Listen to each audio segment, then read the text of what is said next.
Welcome back to Frankly Speaking here on WYDC TV Big Fox. I'm your host.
Well, good morning and welcome to Frankly Speaking here on WYDC TV Big Fox. I'm your host, Frank Acom, and we are broadcasting live from the Hesselson studio here on Market Street in Corning, and we have a lot to cover this morning. We've got some state issues.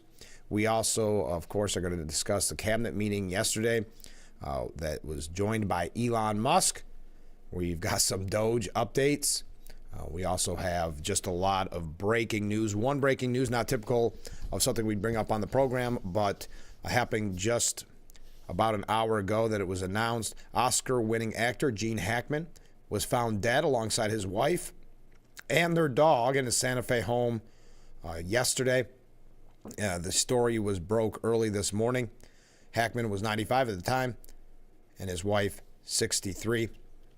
So the official confirmed that foul play is not suspected as a factor in the deaths at this time, but the cause of death has not been determined. So not a typical story we bring up, but just that it was breaking news. I wanted to start with that if you had not heard. Now, yesterday, onto the more political scene, U.S. Supreme Court Justice John Roberts paused a federal judge's order that required the Trump administration to pay around $2 billion in foreign aid funds to contractors by midnight. So pausing it before that midnight deadline, the federal judge had ordered the Trump administration to pay that $2 billion. John Roberts stepping in, pausing that order. The ruling comes after the Trump administration asked the Supreme Court for an emergency order to block the release of U.S. Agency for International Development, or USAID, funding, with the federal judge had required that that bill be paid, or that $2 billion be paid by midnight. Not necessarily a bill. Officials had said they would not be able to comply with the judge's order. The Trump administration said U.S. District Judge Amir Ali's order had created an untenable payment plan at odds with the president's obligations under Article 2 to protect the integrity of the federal fisc and make appropriate judgments about foreign aid, clear forms of irreparable harm. Any response from the groups that are fighting the Trump administration is due before Friday at 12 p.m., meaning the pause could potentially be relatively short-lived. So the information is due tomorrow at noon. The Trump administration said it would be eliminating more than 90% of USAID's foreign aid contracts and $60 billion in overall U.S. assistance around the world, putting numbers on its plans to eliminate the majority of U.S. development and humanitarian help abroad. And we heard yesterday of the kind of time limit that former employees had to clear out their desks at USAID, which was around 15 minutes, though there was some exceptions to that rule. The cuts detailed by the administration would leave few surviving USAID projects for advocates to try to save in what are ongoing court battles with the administration. Wednesday's disclosures also give an idea of the scale of the administration's retreat from USAID and development assistance overseas, and from decades of policy that foreign aid helps American interests by stabilizing other countries and economies and building alliances. The memo said officials were, quote, clearing significant waste stemming from decades of institutional drift. More changes are planned in how USAID and the State Department deliver foreign assistance. It said, quote, to use taxpayer dollars wisely to advance American interests. So that was a breaking story from late yesterday. Also, you may not have heard this. Many of you will find this to be exciting news. Attorney General Pam Bondi has stated that the DOJ will likely release the Epstein files today. She said yesterday that the Justice Department will likely release the documents related to Jeffrey Epstein tomorrow, meaning you do the time frame and you'll see that today, including the flight logs from the notorious predator's private jet. Bondi, who revealed last week that the highly sought documents were sitting on her desk for review, told Fox News host Jesse Waters that the public should expect to see at least some Epstein information made public today when redactions related to the dead pedophiles' victims are completed. Quote, there are well over, this will make you sick, 200 victims. Over 250, actually, she said. So we have to make sure that their identity is protected and their personal information. But other than that, I think tomorrow, the personal information of victims, other than that, I will think tomorrow, Jesse, breaking news right now, you're going to see some Epstein information being released by my office. So again, if you're just joining us, because this interview was later yesterday, Pam Bondi saying that the Epstein files could be released today. She also made it clear that it's pretty sick. When pressed if the documents being released would include information about individuals who traveled abroad in Epstein's private jet and alleged surveillance footage from inside his residence, Bondi confirmed that flight logs would be disclosed. Quote, what you're going to see, hopefully tomorrow, is a lot of flight logs, a lot of names, a lot of information. But it's pretty sick what the man did, along with his co-defendant. So, redacted versions of some of his little black book of rich and famous contacts and flight logs from what was deemed the Lolita Express have previously leaked online or have been unsealed in lawsuits, but complete versions of both, as well as the alleged footage from inside his mansions, have yet to be made public. So that could happen. Big story. If it does happen today, it sounds as if it will, according to Pam Bondi. Senator Marsha Blackburn advocated for the release of the full unredacted records related to the predator. And I understand what Pam Bondi is saying there when it comes to the victims' names, identities, their information being redacted. But it says here, Blackburn said, for me, this is not about the celebrity. I know that there are as many people that want to see who all flew on his planes and guested at his Caribbean island. But let's break these human trafficking rings apart. Let's get these people apprehended. Let's get them prosecuted. Let's get them jailed. Let's put an end to this and save lives. On Monday, Marsha Blackburn sent a letter to the newly sworn-in FBI Director Kash Patel calling for the complete flight logs from Epstein's private jet and helicopter, records belonging to Epstein's partner, Ghislaine Maxwell, and video footage from Epstein's Palm Beach, Florida residence. The Tennessee Republican has long advocated for the release of these documents, arguing making the full set of records public will expose the complex network behind global human and sex trafficking. Quote, This will give us insight into the web of human and sex traffickers that have just spread like wildfire across the globe. And it will help us to begin to get accountability for the victims of this horrendous trade. So we wait patiently today as we could be seeing the Epstein files released according to Pam Bondi. I know we're going through some breaking stories. Oh, I also wanted to mention this morning, before I forget, in the 7 o'clock hour, we are going to be talking with the chair of the Chemung County Republican Party, Colton Hillman. He's going to join us because they have a really interesting event coming up. You've heard us talk so often on this program about the petition process, which is now ongoing. People out getting signatures so candidates can get on the ballot. Well, they have a unique idea in Chemung County, which is, why not make it easier for you? Instead of having someone come knock on your door, maybe in the evening or at night, and ask for your signature, why don't you go to the White Eagles in Elmira, get some wings, meet the candidates that are running, and sign everyone's petition all at once? I think it's a unique idea. We're going to tell you all about it when we talk with Colton in the 7 o'clock hour. So I appreciate him being in on the program.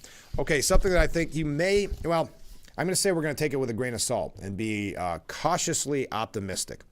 And that is a new book that is due out soon about the cover-up of Biden's health decline before the 2024 election. It's called Original Sin, and it's by, and this is why I say we're taking it with a grain of salt, by Jake Tapper and Alex Thompson.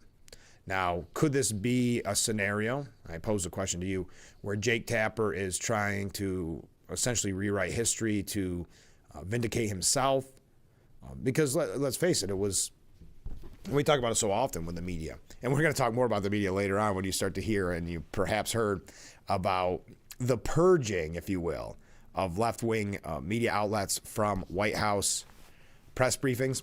Well, one of the things we've mentioned with stories like that is that it's hard for the media to cry foul when we know that they never argued with the lack of transparency from the Biden administration, the lack of press conferences, and we know, and it's crystal clear, that they covered up Biden's mental decline. As a matter of fact, I think it was Chuck Todd who, after the debate, was bragging that people were telling him months and even years ago about the mental decline, almost as if to say, see, I knew, then why didn't you report on it? Because the question is simple. If there was this mental decline of Donald Trump, would it be covered? The simple answer is yes. I mean, I saw on Drudge Report yesterday they were trying to push a conspiracy theory that Trump had a bruise on his hand, so it must be, maybe it's an IV, maybe it's this. You know, it's amazing to see the difference in coverage. So it's kind of hard for them to grandstand now about not getting White House access when for 4 years they refused and actually did the dirty work of the Biden administration to cover up his mental decline. So is this an example? And we don't know yet. We haven't seen the book. But is it Jake Tapper, who didn't report on the mental decline, now saying, well, here, we'll put out this book as if to cover myself in this cover-up? But I did not hear about this until yesterday, and I thought maybe you would be interested to know that it's a new book announced yesterday, which aims to tell a behind-the-scenes story about Joe Biden's bid for a second term, promising to reveal a top-level cover-up about his decline in health. So again, I don't think it will really focus on the media's role in this, seeing that Jake Tapper's a part of the book. I could be wrong. But the book, titled Original Sin, President Biden's Decline, Its Cover-Up, and His Disastrous Choice to Run Again, will be released on May the 20th. Now, that's an also interesting take on it, because what they're trying to do, as you could tell by the name, is blame Biden for the loss. And this is, I don't want to belabor this point, but a man who had been loyal to the Democrat Party for 50 plus years, they were propping him up, meaning the media, meaning the Harrises, the Pelosi's, the Schumers, propping him up, saying he's sharp as a tack, best he's ever been. But then the debate showed America in real time how bad it had become. Many of us knew, but that was for the common everyday man and woman who maybe just gets to watch the nightly news. That may have been the first time that they saw that decline. So when that happened, then they started blaming Biden for waiting too long, for even attempting to run again. But how many times did we hear from the media? How many times did we hear from various politicians that said, yes, he's the best candidate. He beat Trump once. He can beat him again. He's the best candidate that we have. He's sharp as a tack. How many times do we hear that? So to suggest that this is Biden's fault goes to show you a little bit already of where this bias is going to be in this book. And it's going to not blame the puppet masters behind the scenes that pushed him along, realizing that he was perfect for them because he could get through the policies that they wanted to get through. So when you think about them now suggesting it's his fault, it's just, I don't know. It's what I see here is just a way to blame Joe Biden. The book is written by CNN anchor Jake Tapper and Axios correspondent Alex Thompson and tackles what exactly led to the Democrat Party's 2024 defeat, with a spotlight on Biden's decision to run for re-election and subsequent dropout in favor of Harris. So this is to put the blame completely on Biden when we know it was those behind the scenes, and now they're looking to save face.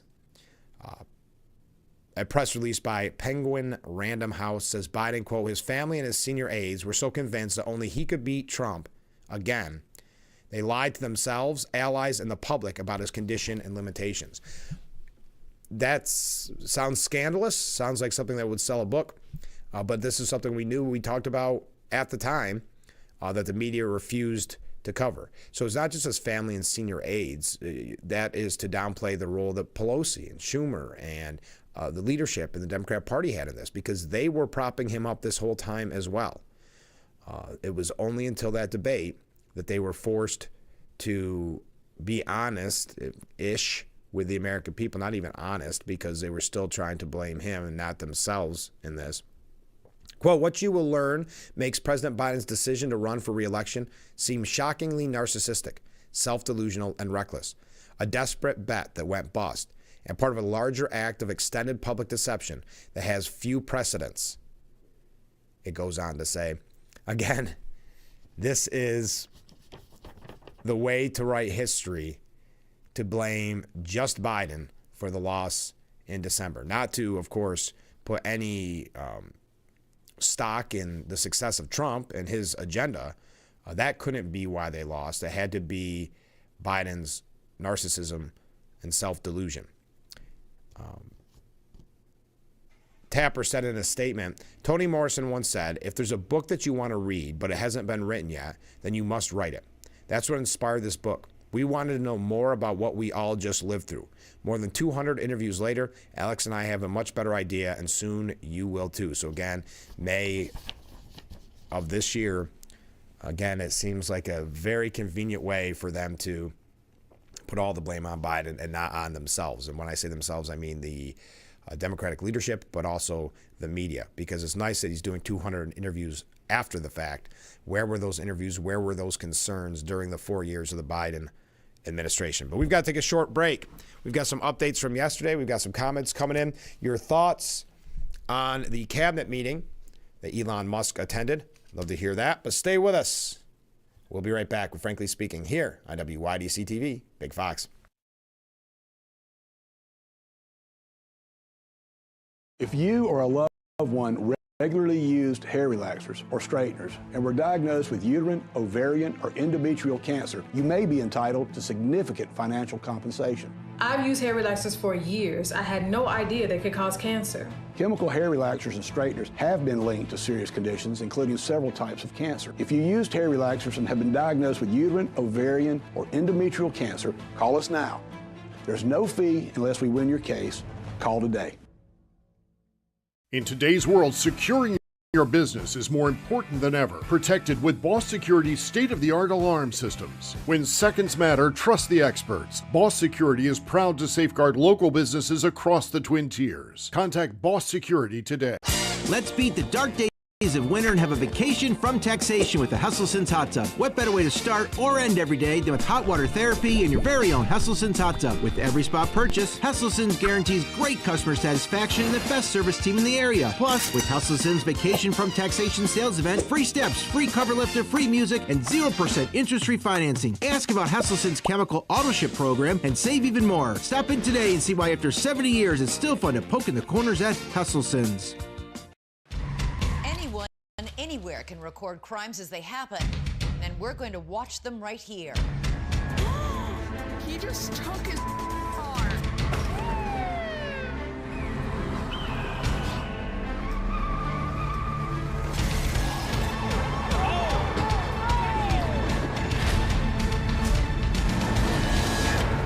With cameras everywhere, you can run, but you can't hide. Watch iCrime.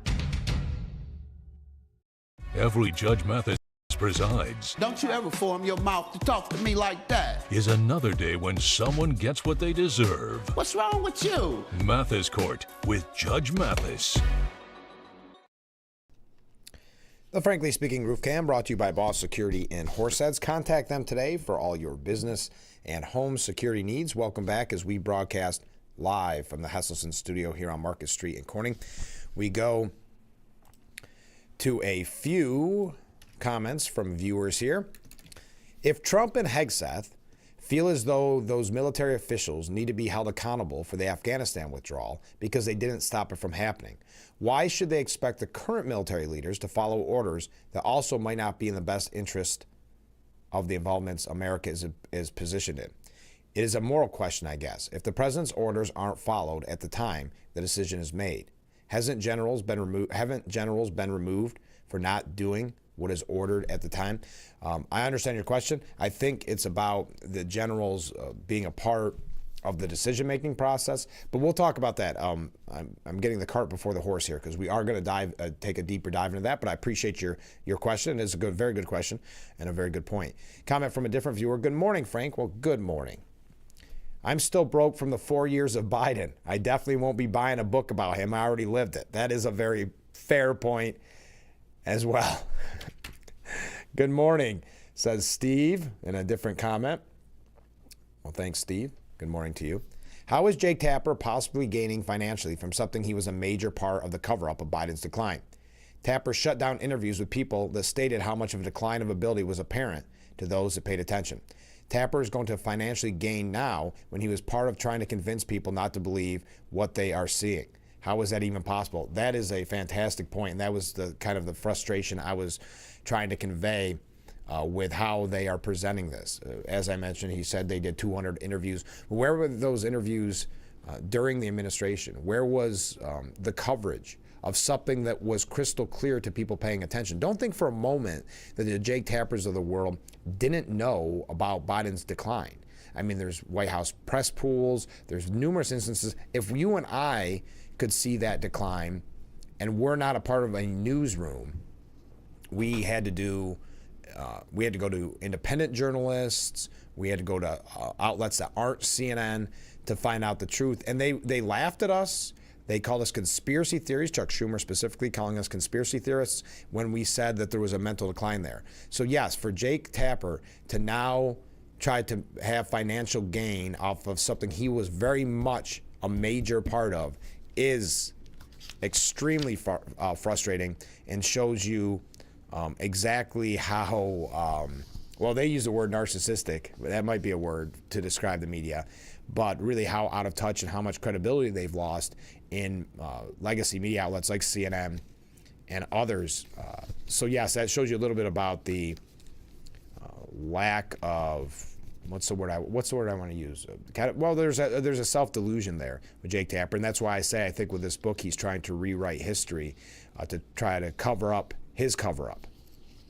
Now, as an update from yesterday, there was concerns a few times during the program about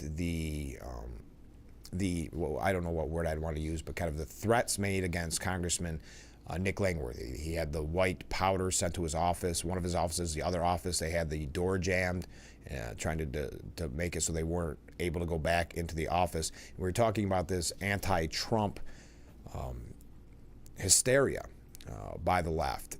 I read a very interesting piece yesterday talking about these congressional town halls where a congressperson goes to the town hall and they get screamed at by their constituents. And they're all done in a way to get that audio, get that video footage, so then the media can present it as everybody in the country is against Trump. It's astroturfing at its finest. And that's so this resistance, and I mentioned yesterday, Hakeem Jeffries is getting pushed back because he's not being aggressive enough in the anti-Trump resistance. Well, according to the Washington Post, the anti-Trump resistance begins to wake in earnest. Rowdy crowds are showing up at lawmakers' town hall meetings to protest Donald Trump's actions. Some people are launching into chants such as "No King" or shouting down Republican House members. Senator Bernie Sanders is drawing overflow crowds of his own as he seeks to mobilize voters against Trump's budget cuts. So again, as we mentioned, it's the idea of astroturfing. We saw it very much during the first Trump administration. What you're seeing at these town halls are essentially staged, for lack of a better word. You have protesters arriving that are parts of groups. You know, the move-ons, they used to be Move On. I don't know all the names now, but this resistance idea. So they go, and the whole idea is the optics, to have a Republican congressperson being shouted down, and then they can send that to the media and put it online, and it looks as if every person in the country is against Trump's plans or Doge's plans, and that there's this real movement out there growing. And they go, and this article goes through and how much anti-Trump resistance there is. Little by little, after initial phase of stunned confusion, the broader resistance to Trump is beginning to wake up.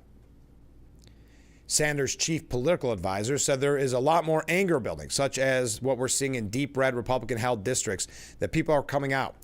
They are surprising those Republican members of Congress who don't expect that when they try to defend Elon Musk, they will be aggressively booed. Again, I just want to point to the fact that if you go to in that instance, deep red area, you don't think you can get 20 people at a town hall that still voted for Harris, that still are Democrats, or maybe aren't even in that congressperson's district? I mean, to hype this up as if there is this great movement, and I'm going to talk about it a little bit later on, because Adam Schiff said millions of Americans are outraged by Trump's actions. They're trying to present to you a picture that November never happened, that it wasn't a landslide. So keep that in mind, and I know you know this, but keep that in mind when you watch those videos in the nightly news shows over and over again, that these are organized groups that are going in looking to cause that chaos, to use the media's term, so that they can paint that picture that everybody is against. For some reason, everybody is against cutting waste, fraud, and corruption from the federal government. I mean, that's what they're trying to hang their hat on, that you're going to be outraged that there's finally some scrutiny at the IRS, that there's finally some scrutiny at these major federal institutions, that some of these employees, these nameless, faceless bureaucrats, are being fired because perhaps their job isn't necessary, and that maybe taxpayers shouldn't be paying for the waste. But that's what they're doing it. Same with that piece in the Washington Post. They're trying to present it as a real movement is beginning to rise. But we're covering a lot this morning. I thank you for joining us. We've got a couple New York State issues we're going to get to. I know I'm running late already. And then we're going to get into Doge. We're going to get into Hegseth. We're going to get into Musk and many other Trump administration news. So stay with us. We'll be right back with Frankly Speaking here on WYDC TV, Big Fox.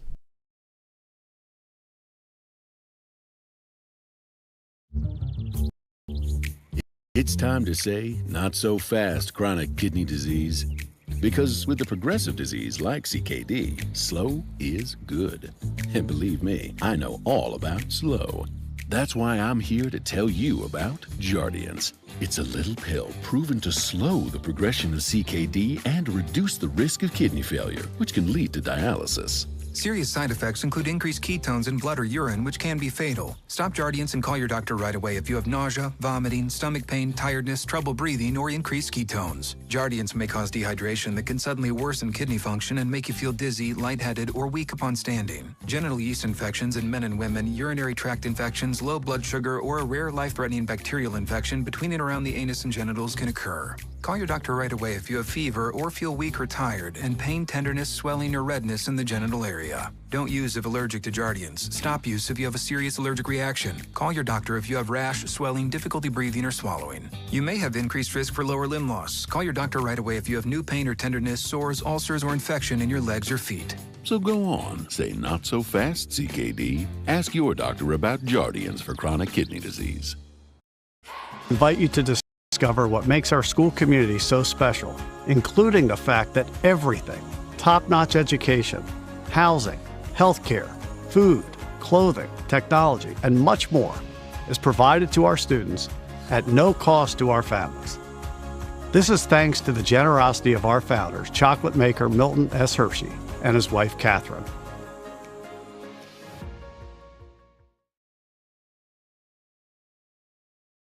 Every day Ebony K.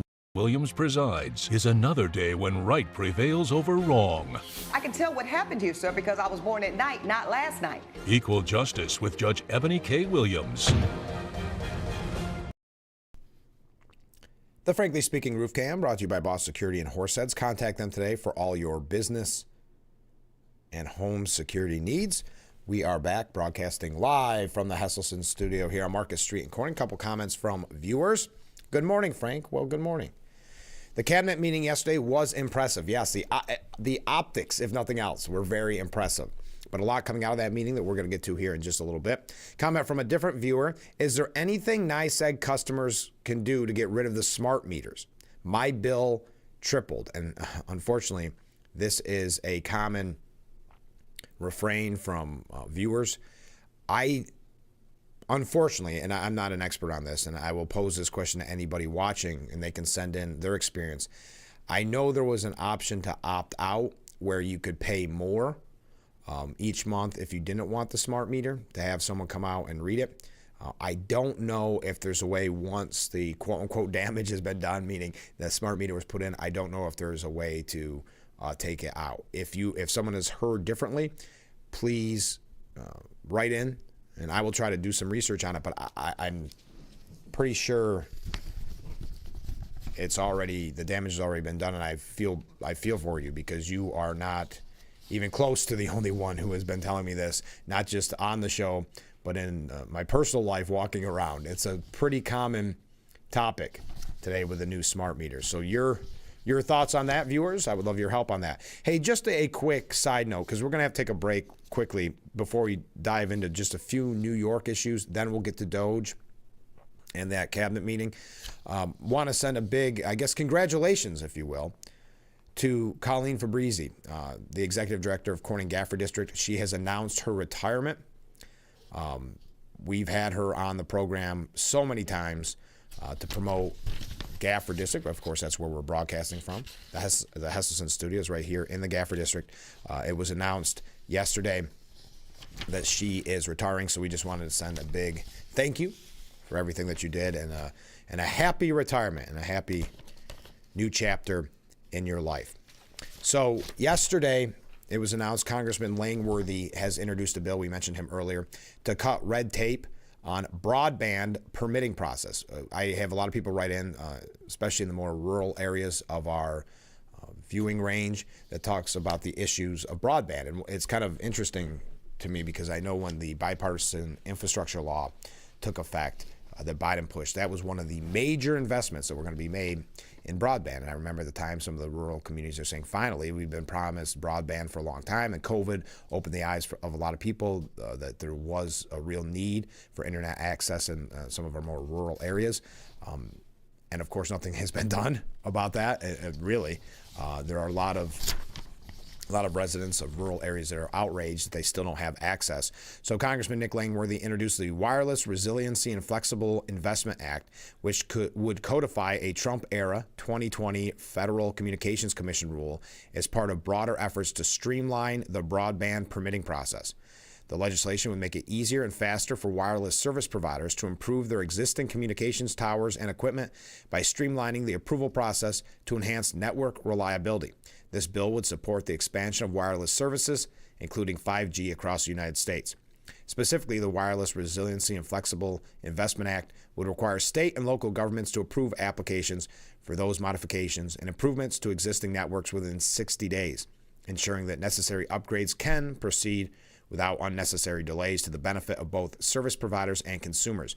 The congressman had this to say, quote, "There are still large swaths of areas across western New York and the southern tier that don't have stable cell service. If we are going to invite economic investment to the region, our people desperately need broadband. It is crucial that we cut red tape so these areas can get the service they need. Once these companies can expand faster, consumers will be able to get better, more reliable cell service. It is my hope that the bill will be supported in a bipartisan manner as it moves through the legislative process." So thank you to Congressman Langworthy. That is just an update for the many people who have commented on the show about their need for broadband. So we appreciate that. We're going to be talking about New York State for just a couple of quick stories, kind of more of an update from yesterday. Also, as I mentioned, Colton Hillman, the new chair of the Chemung County Republican Party, will be joining us. If you are in Chemung County and you are a Republican, you're going to want to hear about this great event that they have planned on Saturday, where you can go have some great wings, their cash bar, talk with the candidates that are running in November, the local candidates, and sign their petitions. It's a lot easier than some of the candidates. And again, they're still knocking on doors and all that, not suggesting that at all, but there's an opportunity to meet the candidates and sign their petitions to help them along in that process to get on the ballot. See some comments coming in? Stay with us. We'll be right back with Frankly Speaking here on WYDC TV, Big Fox. Attention, Elmeron may lead to vision loss. If you have suffered vision problems after taking Elmeron to treat bladder pain, call the Hearn Law Firm. Elmeron may be responsible for your vision problems, and you may deserve compensation for your injuries. If you took Elmeron and now have vision problems, call the Hearn Law Firm at 888-308-3866 right now. You could find out if you qualify in less than 2 minutes. Call 888-308-3866 for your free case review. Wheaton Fitzrick, located at 6 Gansevoort Street in Bath, is your experienced, highly qualified, and trusted certified public accounting firm. The dedicated and knowledgeable staff of Wheat Fitzpatrick can handle every type of accounting work, including personal and business income taxes. Stop into Wheaton Fitzpatrick at 6 Gansevoort Street or give them a call at 607-776-4308. The certified public accountants Charles Wheat and Kelly Fitzpatrick will work hard to make tax time easier for you. Call for an appointment at 607-776-4308.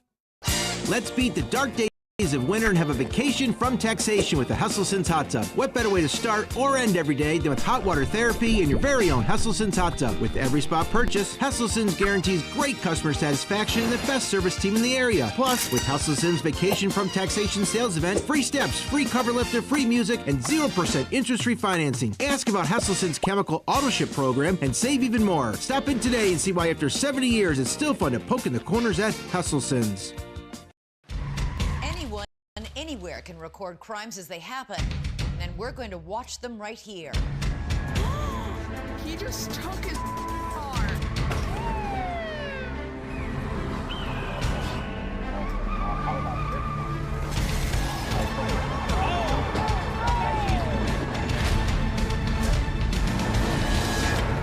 With cameras everywhere, you can run, but you can't hide. Watch iCrime.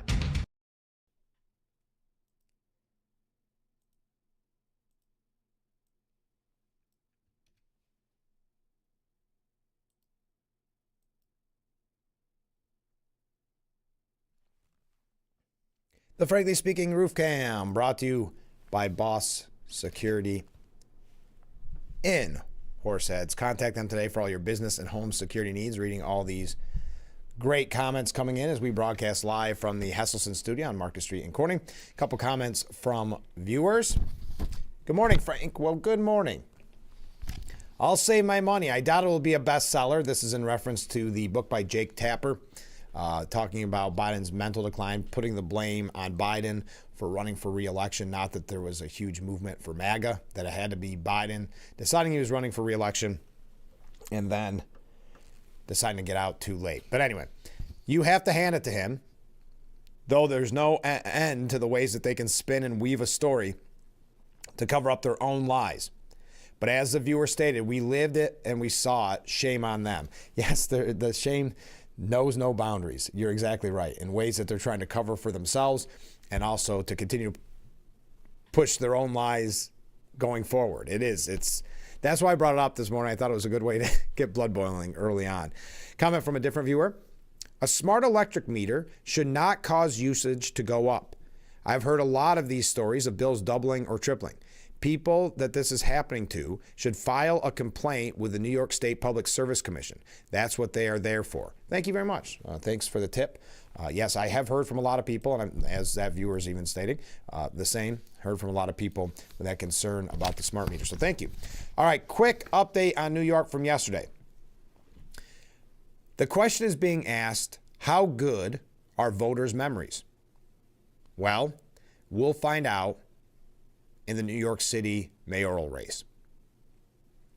Disgraced former governor Andrew Cuomo got a boost on Monday when a key New York Democrat, Bronx Representative Richie Torres, who many people think is going to primary Governor Hochul, called on Cuomo to join the race. At the time, Cuomo's entire party had abandoned him back in 2021. As a matter of fact, Torres was calling for him to resign from the governorship. And he was facing an impeachment inquiry, something that had occurred only once before in the state's 250-year history. Less than 4 years later, most New Yorkers only remember the salacious accusations of sexual harassment that helped bring Cuomo down. But he was accused of other, and the New York Post puts it far worse, a string of self-serving decisions, cover-ups, and outright lies that cost some New Yorkers their lives and put others at risk, all aimed at boosting his image and lining his pocket. This is coming from Betsy McKay. You may recall her as the former lieutenant governor of New York. Last week, the Staten Island Democrat Party preemptively endorsed the ex-governor's mayoral bid. Cuomo is, quote, the only proven leader with a track record of results and resolve, said local chairperson Laura Lobianco Sword. Really? New York Democrat Party can offer moderate voting Staten Islanders no one better than a defrocked governor still under an ethical cloud. There's nobody else. There's nobody else that they can find. It's as former Congressman Joe Semplinsky, Assemblyman Joe Semplinsky said on the show, there's got to be somebody better. And in the 8 million people or wherever it is in New York City, they can't find somebody other than Andrew Cuomo. A state attorney grievance panel continues to consider a complaint asking that Cuomo be disbarred or suspended from practicing law. And just last week, New York's highest court, the Court of Appeals, ruled that the state's ethics commission is constitutional and can proceed with its investigation of the $5.1 million book deal Cuomo made to cash in on COVID. Cuomo was accused of personally profiting from COVID by having his staff write a book touting his pandemic leadership skills while 1,000 New Yorkers a day were dying from the disease. Cuomo's misuse of state resources to cash in on the book was sufficient grounds for impeachment, but the inquiry conducted by the law firm Davis, Polk & Wardwell uncovered additional serious charges. They concluded that Cuomo had mandated the return of COVID-infected hospital patients to nursing homes while still testing positive for COVID, and then fudged the soaring death toll that resulted. The report also confirmed overwhelming evidence of sexual harassment, and it laid out evidence that the governor's office had concealed from the public allegations about possible defects in bolts used to construct the Mario M. Cuomo Bridge. The list goes on, folks. And I don't want to go through every single example. We don't have time for it. If you recall, Elise Stefanik at that congressional hearing said to Cuomo, quote, there's a reason you are the former governor of New York. You will never hold elected office again. And that was in reference to when she asked him to apologize to the families in the room whose loved ones died from COVID-19 in New York's nursing home. Cuomo, remember this, he refused. He is still arrogant. He is still very much vindictive. He will never apologize for that. He doesn't think he did anything. He may know he did something wrong, but he doesn't care. He's Andrew Cuomo. He's above questioning.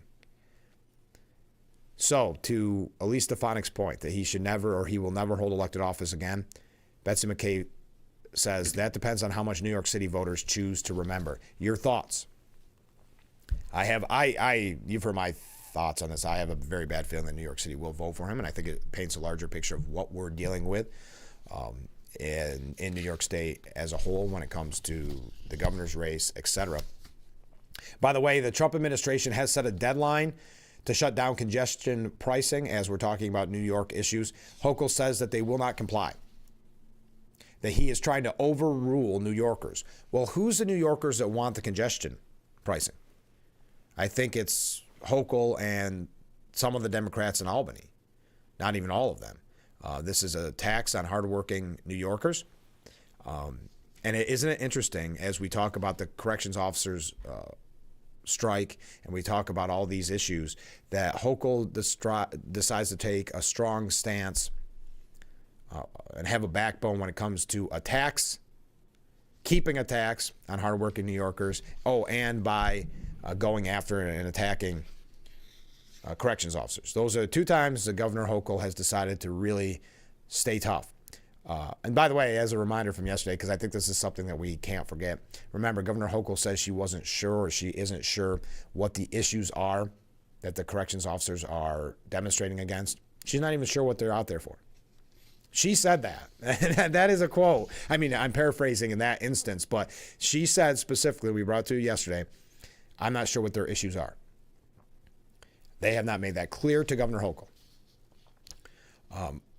Kathy Hochul will not comply with the Trump administration ordering the shutdown of congestion pricing in Manhattan in the coming weeks. New York, quote, must cease the collection of tolls by March 21st. Federal Highway Administration Executive Director Gloria Shepard wrote in a letter. The letter was sent on February the 20th and made public yesterday, just days after Governor Kathy Hochul made a personal appeal to the president with a picture-heavy booklet highlighting the success of the tolling program. The deadline only appears to be another page of the congestion pricing spat between Hochul and the Trump administration, which so far she has just failed at miserably. Many people think that is why she originally pushed the idea of delaying the special election for Elise Stefanik's seat, thinking she had some type of ammunition to use against Trump, and that backfired spectacularly. The Trump administration is once again trying to overrule New Yorkers, Hochul said. They're about to find out what happens when you, I'm going to say, make mad 6 million New York commuters.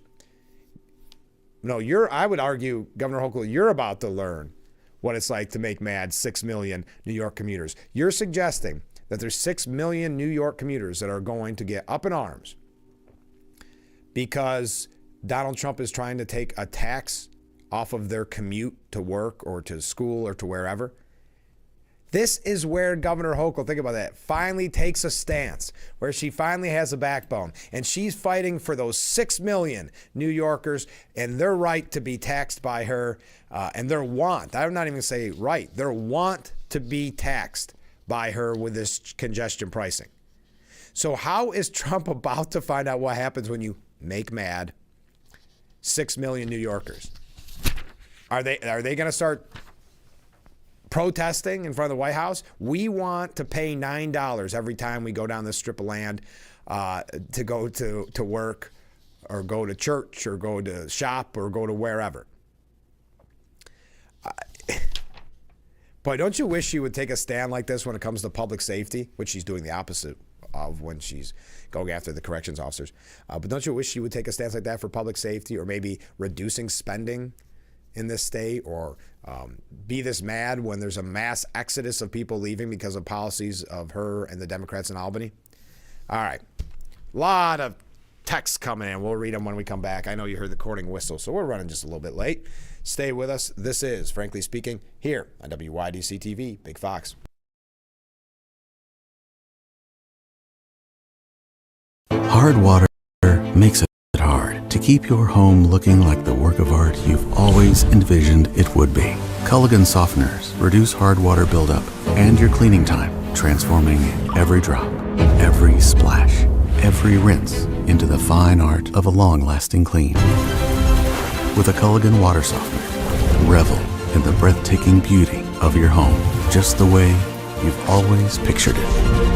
Culligan, water you love. Well, it's strained. It is? It's a repetitive motion injury. Do you do this a lot? Well, I do give out a lot of checks. Now, what about this pain in my back? Tender, huh? Do you play any contact sports? Thank you. Wow! That explains it. Stick to friendly nods for the next couple of weeks. The Bix website is here now. WYDCTV.com. Local and national news that keeps you informed and involved. WYDCTV.com. Today's weather, up to date and in your town. WYDCTV.com. Sports news, local events, and health stories that affect you. WYDCTV.com. The Big Fox website. Your news here now. WYDCTV.com. Look at that beautiful view of Market Street. As we broadcast live from the Hesselson studio, of course, the roof cam brought to you by Boss Security. Contact them today. We got a lot of great comments coming in. Let's get right to it. Ken writes in reference to the Jake Tapper book that's coming out in May, trying to protect himself, really, but to talk about Biden's mental decline and his decision, they believe, to run for re-election that cost them the election. It couldn't be because of the MAGA movement and Biden's failed policies. But Ken writes in, Tapper knows several things. He knows he's a hypocrite and doesn't care. He knows that the sheeple will buy anything he writes. He knows that because some Republicans and conservatives will be curious what he says about Biden's decline, they will buy the book. He knows that since he has served the Democrats well in working to hamper and damage Trump in the past, the Democrat Party will buy thousands of his books to pay him back. And he knows that at the end of the day, he will make millions from a book that he didn't actually write. Thank you, Ken. Comment from a different viewer. What if Phil, Tom, and Nick said about the smart meter problem? I can't speak for them. I don't know if I've heard them talk about it directly. I know they talked about the energy policies of Hochul. I know they focused on that, but I don't know if, because some people, to this next viewer's point, don't see it as a problem. Just so you're aware. So I don't know if there's been any kind of official statements on it. We could ask them in the future when they're on the program what their thoughts on it are. Comment from a different viewer. With the smart meters, we are only hearing from the people that have a problem and not the ones that are happy with the new meters. Since I received my new meter, my bill has gone down. Well, thank you very much, and that is a good point. You're only going to hear complaints. You're not going to hear people walking around too often going, I love my new smart meter. Not really a conversation starter, or not really the life of the party if you start with that as your icebreaker. So yes, that's a good point. Thank you. I love hearing about this, the back and forth about the smart meter. So keep the comments coming in. Next, Mark writes in, so Hochul is going to try to overrule the congestion pricing stoppage. I'll put my money on Trump. I don't know, Mark. You don't know what it's like when 6 million people demand more taxes on them. And they love this fight that Governor Hochul's taking up. I say, obviously, sarcastically. I think that is so funny. And again, showing you that I just don't think she is smart politically. We're not even talking about her leadership and an actual policy. That's bad enough. I'm talking about her tough talking against Trump, or trying to make some statement that's going to get attention and make her more powerful politically, meaning a power broker, a kingmaker. So to actually suggest that there's going to be New Yorkers that are so mad at Trump, he better look out. He better look out. He's not going to like what it looks like when 6 million New Yorkers are mad at him, because Governor Hochul, never mind public safety, never mind all the struggles that you have in your day-to-day life just for living here, in the great state of New York. Never mind those issues. Governor Hochul doesn't have time for those. She doesn't have time because your kids or grandkids moved out of the state because they couldn't afford it. She's not worried about that. No, she's worried about a tax on hardworking New Yorkers in New York City. That's our governor, and that's why 2026, I think, in her mind, is looking worse and worse, at least according to poll numbers. I mean, think about it. Mike Lawler, 8 points down on Hochul today. Now, you're saying, well, yeah, he's still down. He hasn't even declared he's running.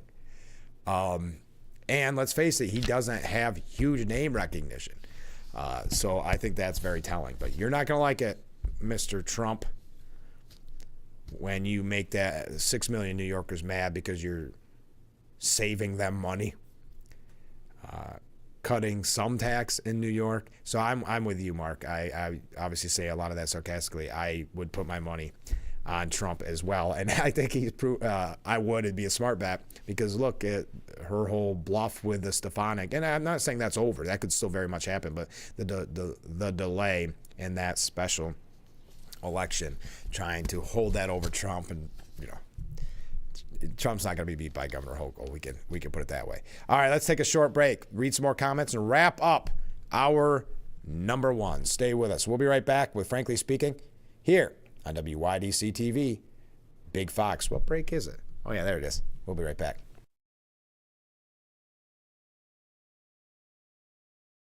Have you been unable to work for over a year due to a mental or physical disability? Were you recently denied Social Security disability benefits? Great news. You may be eligible for money, back pay, relief.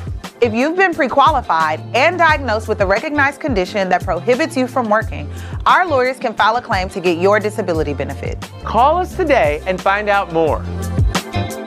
Call now, 844-617-0440. Let's beat the dark days of winter and have a vacation from taxation with the Hustlesense Hot Tub. What better way to start or end every day than with hot water therapy in your very own Hustlesense Hot Tub? With every spot purchase, Hustlesense guarantees great customer satisfaction and the best service team in the area. Plus, with Hustlesense Vacation from Taxation sales event, free steps, free cover lifter, free music, and 0% interest-free financing. Ask about Hustlesense chemical auto ship program and save even more. Stop in today and see why after 70 years it's still fun to poke in the corners at Hustlesense.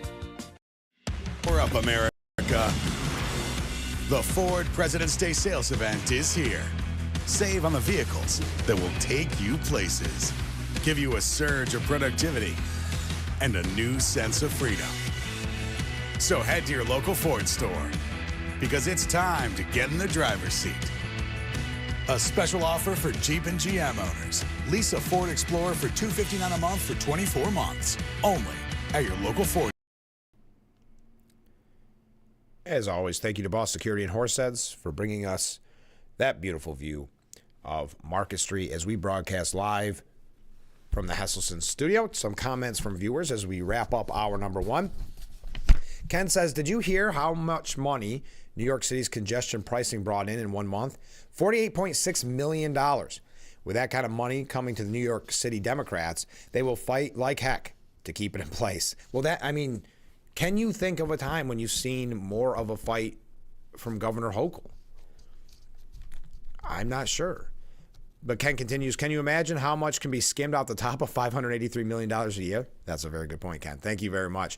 Yeah, there's a reason she is fighting hard to keep that congestion pricing. I don't think New Yorkers are going to be mad that Trump is taking up this fight. I will put it that way. Comment from a different viewer. I also must comment that my NYSEG bills have gone down. Okay, so we're hearing a little bit of everything here. Interesting.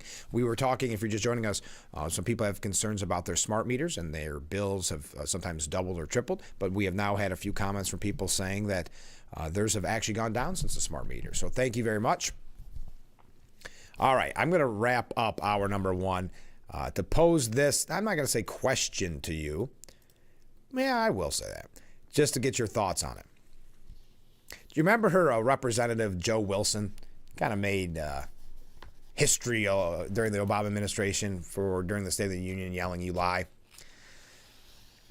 South Carolina Congressman has announced that Joe Wilson has announced he's drafting legislation to feature President Donald J. Trump on a new $250 bill. Now, there is a law, just before you get too excited here. Well, I think if I can speak for many of us, not too often going to have a $250 bill in my pocket, even if they do create them. But despite federal laws restricting any living person from appearing on U.S. currency, so that's going to be a major hurdle, Republican Representative Joe Wilson showcased an AI-generated design of the commander-in-chief's face, adorning the hefty new buck on social media, telling supporters his proposal would benefit Americans ravaged by Bidenflation, who are now forced to carry more cash. Quote, grateful to announce that I am drafting legislation to direct the Bureau of Engraving and Printing to design a $250 bill featuring Donald J. Trump. Okay, if this comes to fruition, if this $250 bill comes to fruition, I want all of my Doge check in $250 bills. I want all of my Doge dividends paid in these bills. Bidenflation has destroyed the economy, forcing American families to carry more cash. Most valuable bill for the most valuable president. Wilson's bill, however, would contradict current laws that forbid portraits of any living person from appearing on American money, the tradition to avoid the appearance of a monarchy and only feature images of deceased individuals became law in 1866. And I think Joe Wilson may be doing more of this to get a little attention. But bills larger than $100 have also been discontinued from circulation since 1969 due to lack of use. To his point, I don't think it would be a lack of use. I think many of you with families would probably carry around that $250 bill just to pay for your groceries, unfortunately. And this comes on the heels of, if you recall, Representative Claudia Tenney introducing that legislation, to merge Flag Day with President Trump's birthday for a new holiday. There's others. Trump, actually, the Wall Street Journal put together a piece about some of the other suggestions, like we talked about in the past, putting Trump on Mount Rushmore, Trump Airport, Trump Day, as I just mentioned with Claudia Tenney. Now they're saying, because they're not going to look at this positively, Wall Street Journal says Trump Airport, Trump Day, GOP loyalists try to turn adulation into law. So your thoughts on the $250 bill with Trump's photo on it. Also, if you missed it in the 6 o'clock hour, it is a big day. Pam Bondi suggesting that today is the day they will release the Epstein documents. We're going to keep a close eye on that and see what is said and what is released today. And we'll probably talk about it tomorrow as well, as much as we can. I know, as she said, there's some sick stuff in there. So we won't be repeating that on the air, but we will give you some of the breaking news as that unfolds. Don't forget, in the next hour, Colton Hillman will be our guest, the chair of the Chemung County Republicans. So stay with us. We'll be right back with hour number 2 of Frankly Speaking.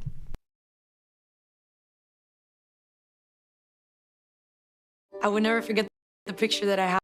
I'm the only one that's not smiling. Even though I'm with my close friends, I felt alone. I didn't feel pretty. I didn't feel confident. When I got Invisalign, I built my confidence. It was the best investment that I could do.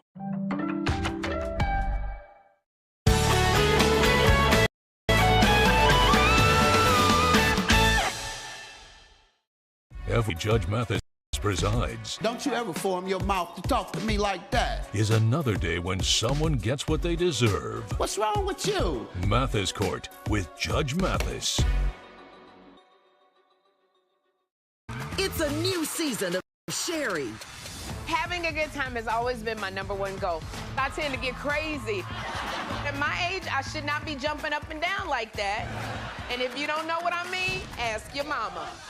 The young ones, y'all like, we don't know what you're talking about. But I promise you, in 30 years, you will. It's the best time in daytime. Weekdays at 2 p.m. on Big Fox. Shell Missy face off in Why can't we watch DuckTales? Because we don't learn anything. Book Smarts versus Street Smarts. Is it working? Are you feeling motivated? Very. It's the battle of twins. Life is so confusing. I always hoped it would be easier for me when I grew up. It's gonna be all right. The Frankly Speaking Roof Cam brought to you by Boss Security in Horseheads. We are broadcasting live from the Hesselson studio, and this is hour number 2 of Frankly Speaking. I'm your host, Frank Acom. We've got some comments to get to, and then we're going to talk about Doge. We're going to talk about the cabinet meeting yesterday, and as I mentioned, we're going to be talking with Colton Hillman here in just a little bit. First off, comments from viewers. Mark writes in, here's an idea. How about the 6 million people in New York City just stop paying that $9 tax? They can't jail them all, and if they do, they can't hold them because of bail reform. Well, that's a fair point. We never encourage you to not pay taxes. But the problem is it's all linked up just like the tolls to your license plate, so you will get those bills. I have a feeling of what was stated that they will make. Not all of it will be collected. And also, it's kind of fascinating to read how people try to avoid it with manipulating, again, not right, against the law, but manipulating their license plates. Good morning, Frank. This is obviously a comment from a different viewer. Well, good morning. Governor Hochul's comment is symptomatic of the entire Democrat Party, where they must be on the opposite side of anything Trump administration does. They appear to be in support of government waste and fraud. And I keep talking about the optics of all this, or like how it is presented. And I would agree. When they think you're going to be scared that Doge is in the IRS, I just don't think they've hitched their wagon to the right horse. Because to me, they are now exposing just how much they want to continue the waste, the fraud, the corruption, and obviously big government, the bureaucracy. So I would agree with you, Fred. Comment from a different viewer. I would like to see the Epstein list on the red carpet so Hollywood can read it before they accept awards. Yes, that's a very interesting point. And if you are just joining us, kind of the breaking story yesterday that Pam Bondi said that the Epstein files may be released today. That is fascinating to think that it'll be released, and I think I'm right on this, that the Oscars are this weekend. I don't follow the awards shows, but if that's the case, and I believe it is this weekend, imagine that the Epstein files are released on Thursday and the Oscars are on Sunday. That could be a very different award ceremony. Very good point. Thank you. Here's another comment. How about a credit card with Trump on it? Sure. Why not? And one last comment in this segment. Let's wait 4 years. And this is in reference to the $250 bill that Joe Wilson is pushing that would have Trump's face on it. Let's wait 4 years. If it goes well, I'm all in at least on Mount Rushmore. Thank you very much, viewer. Now, Adam Schiff believes you should have a different opinion. He's saying millions of Americans are, quote, downright ashamed of Trump. So there you go. Are you downright ashamed? Seems to be kind of an erasing of what happened in November. We heard that, have heard that numerous times, that people are just, there's voter remorse. We had that conversation on the program just the other day. That's what the media is trying to promote. That's the narrative they're trying to promote, because that's why they love these videos from the town hall meetings with Congress people, because the whole thing is a setup for these organized groups to go in. They don't really want to hear the congressperson's opinion on Musk or Trump or the administration or anything else. They just want, as soon as Musk's name is mentioned or as soon as Trump's name is mentioned, they can boo, yell, scream them down, because Democrats love that. They're supporting them. We heard from Bernie Sanders people. They love the optics of that. They get it on camera. They send it to the legacy media, the mainstream media. They show it on TV to convince all of you that everybody has turned on the Trump administration. Going from a landslide victory in November to the end of February, and everybody has turned, made clear by these organized groups going to town hall meetings and yelling. Not civil conversation. Yelling and screaming and booing and hissing. Governor J.B. Pritzker, who people believe wants to run for president, he was on MSNBC, and he said Trump is taking away rights and favoring people, and the favoring of people is a threat to our democracy. He said, I'm very grateful to be an American and believe very much in protecting all the rights of Americans, the American people. I also built a Holocaust museum with Holocaust survivors here. And I can tell you that in 1933 and 1934, the German Constitutional Republic was converted into a dictatorship in a very short period of time. And anybody who walks through a Holocaust museum and sees the the time frame can see that. When rights get taken away, when people, the services to people are diminished. When all of a sudden we're favoring one group of people over another, that's a danger that we ought to all be paying attention to. I'm seeing that in this country right now, and I needed to speak up. I needed people to hear that I think, we're seeing gradually and understanding that we've got to speak up. People need to show up and speak out. So there are a lot of things to dissect here. Number one, the left's constant comparison of Trump to that time in Germany. We've seen that over and over again, but Pritzker believes that he's making a very brilliant statement here. But also he's pushing this idea that you have to speak up, that you have to speak out, you have to show up, you have to start these protests, you have to be a part of the resistance. And we've heard some very dangerous rhetoric from elected politicians, not Pritzker in this case, but very dangerous rhetoric about fighting in the street, attacking. But Pritzker continues, you've got to remember that the things that I'm speaking out about now, the threat to our democracy, this is not a message to win elections on. It's something people need to know. They need to know that that's happening. But, if you talk to 100 people, knock on 100 doors, and I've knocked on an awful lot of doors running for office, and you say to people, democracy is at risk, nobody knows what that looks like. They've never experienced it before. They're not experiencing it now either, Mr. Governor. And Michael Moore, I'm just showing you some unhingedness for some reason to start off hour number 2 before we get into the cabinet meeting. But Michael Moore expressed his concern that Donald Trump's administration may be deporting illegal immigrants with the potential to make huge scientific breakthroughs like curing cancer or stopping an asteroid on a path to decimate Earth. Michael Moore, of course, the activist liberal director, saying, who's really being removed by ICE? The child who would have discovered the cure for cancer in 2046? The 9th grade nerd who would have stopped that asteroid that's going to hit us in 2032? In an attempt to make his point, I'm not going to go through any more of it, just showing you the unhinged nature as you are seeing more anger. We saw locally, unfortunately, with what occurred with Congressman Langworthy, with them trying to break his door in a way that they couldn't get in the office or sending that white powder. You're starting to see more unhinged, as Trump would call it, Trump derangement syndrome, or what Musk would call it as well. So Trump encouraged Defense Secretary Pete Hegseth, quote, to fire every single general involved in the botched Afghanistan withdrawal. And we had a viewer who referenced this earlier in the program saying, but they were doing their jobs and following the order of Biden. So does this, I'm putting words in this viewer's mouth, but essentially create a slippery slope. Couldn't this be trouble? The Pentagon chief, Pete Hegseth, was seated to Trump's left during a cabinet meeting. And the pictures from the cabinet meeting were quite, just what's the word I want to use? Just impactful, I suppose. It was very intriguing to watch. Trump said, I'm not going to tell this man what to do, but I will say that if I had his place, I'd fire every single one of them, Pete, meaning the generals with the botched Afghanistan withdrawal.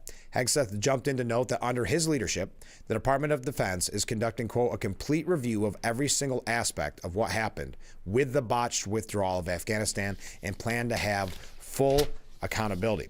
We're taking a very different view, obviously, than the previous administration. This again, Pete Hegseth, noting Trump's nomination of retired Air Force Lieutenant General John Dan Raisin Kane is his nickname, of course, to serve as chairman of the Joint Chief of Staff, and there will be full accountability. Trump said he expected the Pentagon review to result in the removal of most of the generals involved in the chaotic withdrawal, which resulted in American citizens and U.S. partners being left behind, the abandonment of billions of dollars in military equipment, and the deaths of 13 U.S. service members. Trump said, I don't see a big promotion in that group. I think they're going to be largely gone. That was a horrible display. The president also called on the Taliban, which quickly regained control of Afghanistan, to return American military equipment that was left behind. I think they should give us our equipment back. And I told Pete to study that. We left billions, tens of billions of dollars worth of equipment behind. Brand new trucks. You see them display in every year on their little roadways. The president claimed the Taliban-run country has now become one of the biggest sellers of military equipment in the world, profiting off the sale of weapons, armory, and machinery the Biden administration left behind. Okay, when we come back, so your thoughts on that, on firing every general. He just said it was a suggestion. He said, I'm not telling Hegseth what to do, but that's his job.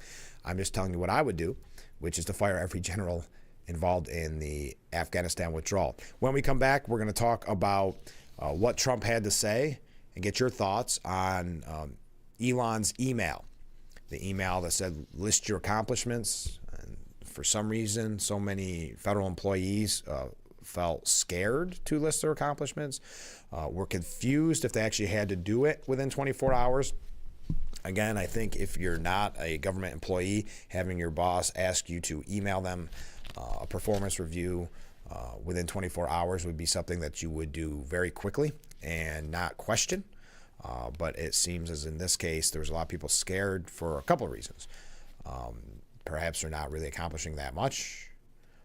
Perhaps, and like I said yesterday on the program, I think the people that didn't want to send it are the ones that Politico called to kind of gum up the works for Trump. That I think those are the more, to use Trump's term, the more deep state workers who would fight back against the Trump agenda and Trump policies. But keep those comments coming in. We'll get to them when we come back. This is Frankly Speaking here on WYDC TV, Big Fox. If you or a loved one regularly used hair relaxers or straighteners and were diagnosed with uterine, ovarian, or endometrial cancer, you may be entitled to significant financial compensation. I've used hair relaxers for years. I had no idea they could cause cancer. Chemical hair relaxers and straighteners have been linked to serious conditions, including several types of cancer. If you used hair relaxers and have been diagnosed with uterine, ovarian, or endometrial cancer, call us now. There's no fee unless we win your case. Call today. Invite you to discover what makes our school community so special, including the fact that everything, top-notch education, housing, healthcare, food, clothing, technology, and much more is provided to our students at no cost to our families. This is thanks to the generosity of our founders, chocolate maker Milton S. Hershey and his wife, Catherine.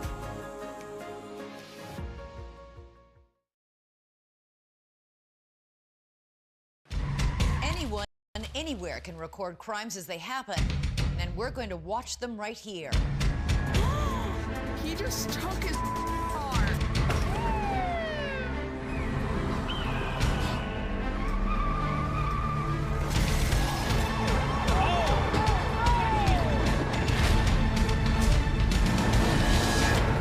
With cameras everywhere, you can run, but you can't hide. Watch iCrime. Name something with a diamond in it. Diamondback rattlesnake. It's in the name.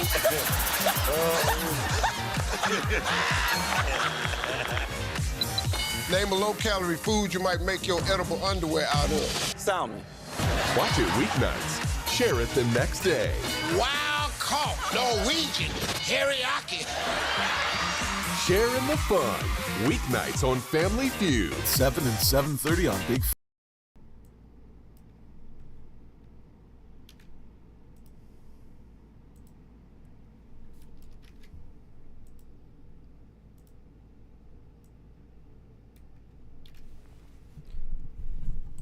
The Frankly Speaking Roof Cam brought to you by Boss Security in Horseheads. Contact them today for all your business and home security needs. We are back, broadcasting live from the Hesselson studio. Let's go to some viewer comments before we tell you what Donald Trump had to say about the federal employees who didn't respond to Elon's email. Ken writes in, I just had an idea on how to ensure that Trump can get rid of the penny. He can sign an executive order directing the U.S. Mint to put Biden's likeness on the penny. I can't think of a single person that would want Biden with them all day long. Even Jake Tapper would ditch the penny. Thank you, Ken. That's a very Doge way of doing things, such as you come back into the office, but if you don't want to, you can resign. Hey, yeah, you want to use these pennies if they got Biden on them? All right, comment from a different viewer. Gave this some thought. Are the Democrats angry or are they scared? True freedom puts the responsibility on the people. True freedom scares the weak. Thank you very much. A very astute point and thought. Mark writes in, I voted for Trump. I wanted change, and we are getting it. And I think it's great. But I think he is moving too fast for some. But Trump and Musk are businessmen. They expect results. That's what scares, and that's why this email scared so many employees. To those of us in the private sector, that email, though, would be a little bit nerve-wracking, perhaps, saying, uh-oh, why are they watching me? It's also, for many people, standard practice, depending on your business and where you're at, a performance review. So to us, it didn't seem like a shocking thing to ask. But to the federal employees who are really kind of untouchable, almost impossible to fire in the past, they believe that they shouldn't have to do this because they were saying there was chaos there because people didn't know what to do. What's the simple answer? Send an email of the 5 things you accomplished last week. What do you mean you don't know what to do? Don't wait till the last moment. Don't wait until you find out later that you did indeed get in trouble. It was a great way, kind of like Ken's idea for the penny, it's a great way to weed out people that have been collecting a paycheck and not even checking their email, not doing their job. So it's just fascinating. And Trump said yesterday at the cabinet meeting that those who did not send the email in with their 5 accomplishments are on the bubble. And this is to Mark's point. These are business people. These are businessmen. They expect results. They want to save money, and they ran on the fact that they were going to save taxpayers' hard-earned money from waste, fraud, and corruption. When asked if those who had not responded are at risk of termination, Musk said, "We're going to send another email. Our goal is to not be capricious or unfair. We want to give people every opportunity to send an email. And the email could simply be what I'm working on is too sensitive or classified to describe," saying that example would be sufficient. He said he wishes to keep everyone who is doing a job that is essential and doing that job well. Trump, wow, tongue twisted this morning. This week's dragging on. He emphasized that those who have not responded are still at risk of losing their jobs. Trump saying this, quote, "I'd like to add that those million people that haven't responded, though, Elon, they are on the bubble. You know, I wouldn't say that we're thrilled about it. You know, they haven't responded. Now, maybe they don't exist. Maybe we're paying people that don't exist." Musk had noted earlier he believes that some who are listed on the government payroll are dead and some others are not real people. Trump speculated that some of the employees could have other jobs or perhaps moved and they're not where they're supposed to be, not checking their emails but still collecting that paycheck. A lot of things could have happened. I wouldn't say that Biden ran a very tight administration. Trump noted that his administration is being a little more surgical with certain agencies such as the State Department. So those employees on the bubble, saying that we're not happy with them. And that doesn't what Trump said there sound very boss-like? They're on the bubble. You know, I wouldn't say that we're thrilled about it.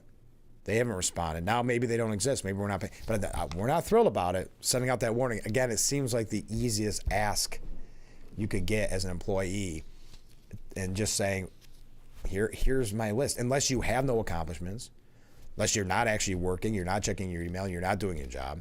But again, I think those that didn't respond are the ones that were, because we saw the numbers that the federal employees, statistically proven, are lean heavy Democrat compared to how many are Republicans. So these are the people that are trying to, behind the scenes, work against the president's agenda.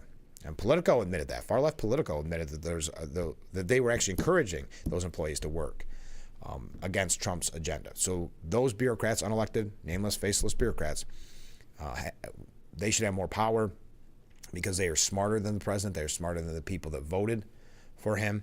That's their mindset, and I believe that's many of the people that didn't respond to that email because, again, if you're really concerned about your job, respond to the email. Trump has warned, though, that the 1 million federal workers are on the bubble. So that is about 1 million, they said, that did not respond. But again, trying to give them as much opportunity as possible. Musk saying they will send out another email. But that's when Trump, because remember, this all kind of started when Trump said, I wish Musk was even more aggressive. So he said, will do, Mr. President, did this. And now even when Musk says, well, we're giving another opportunity, we don't want to be unfair, Trump's saying, no, they're on the bubble. We're not happy with them. We're not thrilled. So then it also said when the follow-up on that, the full quote, I wouldn't say that the Biden ran a very tight administration. They spent money like nobody's ever spent money before, wasted money. The Green New Scam, all the different things they spent money on. And you've seen that. And you've seen that with some of the things that I've read in the speeches.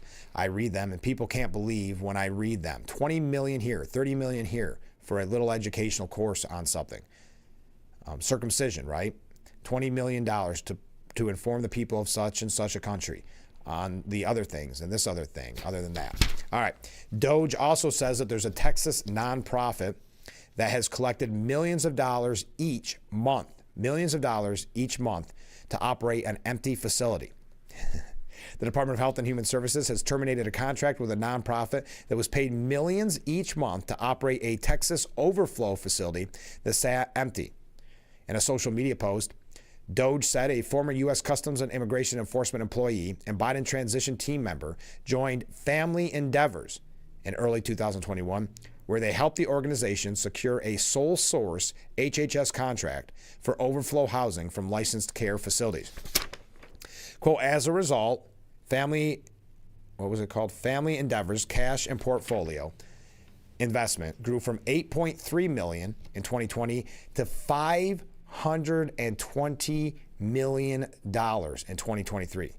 Since March of 2024, HHS had paid $18 million per month to keep a facility in Pecos, Texas, used for housing for unaccompanied migrant children that was previously at the center of reports of poor condition. The payments continued despite the faculty being completely empty. With national licensed facility occupation now below 20%, HHS was able to terminate this contract, saving taxpayers over $215 million annually. Wow, $18 million per month to keep an empty facility wide open. All right, we got to take a short break because our friend Colton Hillman, he is the chair of the Chemung County Republican Committee. He's going to be joining us here in just a moment because we need to hear about this great event they've got coming up on Saturday. So get ready for it. That's coming up next. We'll be right back with Frankly Speaking here on WYDC TV, Big Fox. Ever feel like a spectator in your own life with chronic migraine? 15 or more headache days a month, each lasting 4 hours or more. Botox prevents headaches in adults with chronic migraine. In a survey, 91% of users wish they'd started sooner. So why wait? Talk to your doctor. Botox effects may spread hours to weeks after injection, causing serious symptoms. Alert your doctor right away, as trouble swallowing, speaking, breathing, eye problems, or muscle weakness can be signs of a life-threatening condition. Those with these conditions before injection are at highest risk. Side effects may include allergic reactions like rash, breathing problems, dizziness, neck and injection site pain, and headache. Don't receive Botox if there's a skin infection. Tell your doctor your medical history, muscle or nerve conditions like ALS, myasthenia gravis, or Lambert-Eaton syndrome, and medicines like botulinum toxins, which may increase the risk of serious side effects. Chronic migraine may still keep you from being there. Ask your doctor about Botox today. Learn how AbbVie can help you save. Every year, millions fly with us at Allegiant because together, we go places. We see old friends and try new things. We laugh. We really like to laugh. And reconnect. We remember. And we wander, which leads to wonder. From how we go, to where we go, to what we do when we get there, we go further, together. Hi, Blaze Alexander, and it's no secret we live in truck country. That's why here at Blaze Alexander Family Dealerships in Mansfield, we have the largest selection of new truck inventory in North Central Pennsylvania. Step into a new F-150 with up to $11,000 off MSRP. Drive away in a new Ram 1500 today with up to $13,000 off MSRP. And save $9,000 off MSRP on select new Chevy GMC 1500s. So save some green off Route 15 in Mansfield, where we're taking the deal. The Frankly Speaking Roof Cam brought to you by Boss Security in Horseheads. Contact them today for all your business and home security needs. Welcome back to Frankly Speaking here on WYDC TV Big Fox. I'm your host, Frank Aiken. We're broadcasting from the Hesselson studio. And in that studio this morning, we're going to be talking with the chair of the Chemung County Republican Committee, Colton Hillman. Thanks so much for being on the show. Thank you, Frank. This is your first time on Frankly First time being here. Excited. So, well, we're going to talk a little bit about what got you into the point that you became the chair. Sure. Because I know that's a lot of responsibility. But you came up with I assume your group came up with a really great idea, because this is a time of year that we jokingly refer to as like the Christmas for politicians, right? That you got to take out the petitions. But it's a grueling process, and a lot of people don't want to do it. So tell us about the idea that you came up with. Sure. So this Saturday from 2 to 5 at the White Eagle Club in Elmira, we're having a petition drive. So obviously, as you know, the petition process is difficult, door to door. It's cold, it's February, it's March, it's rainy, it's snowy. Our goal is to get people to come to us, have some engagement with some of our candidates. This year we have town candidates up pretty much across the whole county. Sure. Town council, town supervisors, clerks, and the like. And then our city court judge candidate, Jordan New York, he's our main, kind of our premier candidate this year, if you could say. Okay. So they'll all be there. We'll trying to get as many candidates as possible. And we're inviting everyone from the public. If you're a registered Republican, you can come, sign a petition. If you're not a registered Republican, what we're going to do is say, okay, you can come register to vote if you're not registered. If you're a Democrat and independent, you can come register as a Republican. You can't sign this year, right? But moving forward, you can. But our goal is to get people, in a way, to come to us rather than go door to door. Of course, that's still going to be part of the process, door to door, but change it up and try something new and see what happens. Well, that's a great idea. There's been a lot of changes when you think about it to the local Republican parties. We just had not just, but kind of the Tri-County fund. And so I think these are great ideas. And in this case, we talk about a lot on the program with your counterpart in Steuben, Joe Semplinsky. The petition process is so kind of antiquated. Yeah, very. And knocking on doors. People don't want to answer the door for anybody. I wouldn't answer the door for someone looking like me. Of course. Yes. So I say, who knows, win, lose, or draw, if this will be successful, but I like that you're thinking outside the box. You have to. And what a great idea. Someone comes and there's food involved. There's food, free chicken wings, and there's a cash bar, so you can have something to drink, have something to eat, and just chill out. And come sign the petitions. And it takes as little, a couple minutes. If you got something going on Saturday, show up, sign, and you can leave. So just stay as long as you'd like. And if someone hasn't ever been confronted, if you will, with a petition, all you do is sign your name.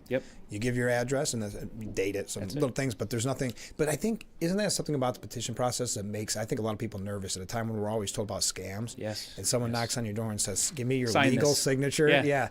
I can't blame, especially some of our older residents, when they say no. I don't ever hold it against them. You know, that's just kind of the nature of the game. So it's this Saturday from 2 to 5 at the White Eagles Club.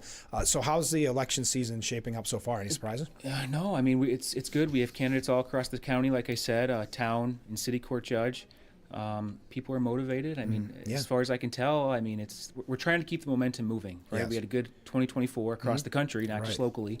And our goal this year is to keep people engaged, because obviously this is an important year in itself, but we have a governor's election in a year, so trying to keep people motivated and engaged, and you got to vote every year. Yes. Not just even years, not just presidential years, every year, and we're trying to keep that message going. When I like the part of this that they can meet the candidate, because we talk about on this program a lot how important it is to know who you're voting for locally. And it's difficult to do now with the media landscape. We try to have as many guests on this program as we can, but it just becomes more and more difficult to find out about the candidate. So to get to talk to them directly, you get your questions answered, no nonsense. That's perfect.